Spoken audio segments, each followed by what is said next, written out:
So today what we're trying to do is we're testing the concept of an airbag system that RC cars can jump into and we're not worried about landing. The idea is to protect the car. So here's the deal. If you're like me, I'm a terrible driver. I have very poor throttle control. I have very slow reflexes.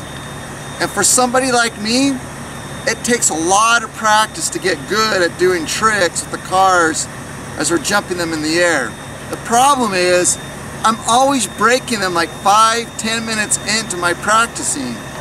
So the idea is, let's see if we can come up with a concept that will allow me to practice longer without breaking my car, and hopefully to give me that repetition to where I can learn how to jump these cars before I break them.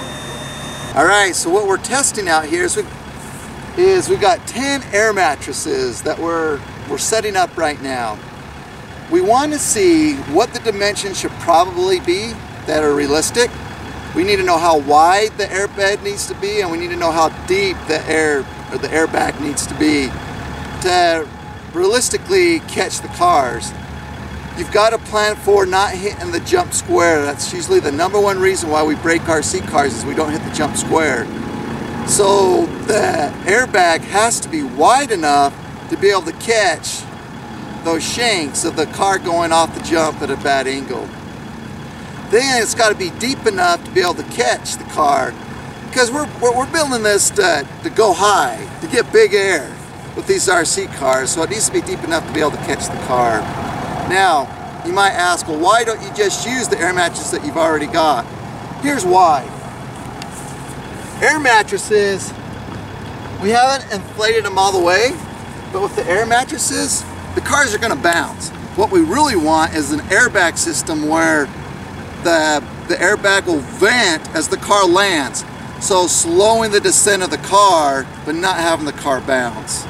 Another thing is it's really tedious to set up all these airbags, or all these air mattresses. We want something that you just hook up one thing and it just inflates to what we need, one size, instead of blowing up 10 individual air mattresses.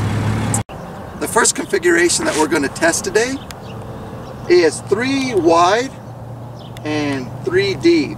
In this case, that's going to be about 12 feet wide and approximately 18 feet deep. We do have an air mattress tacked on the very back, but odds of me actually hitting that are pretty rare. I'm going to hit the grass before I hit that last air mattress.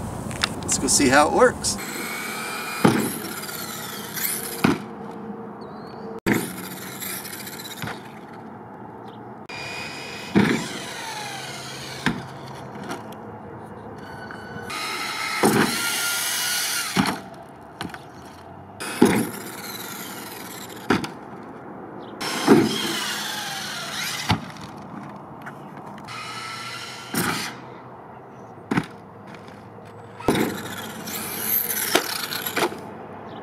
Alright, so far with the Rustler, as long as we were landing on the airbeds, did alright, but the last jump I did a little minor course deviation and didn't hit the jump square, and I broke the shock power. So right now we're testing at 12 feet wide. It looks like we may need 30 feet wide for this to be practical. So let's go try another car. That's why we brought 4.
Okay, YouTube, this is where I need your help.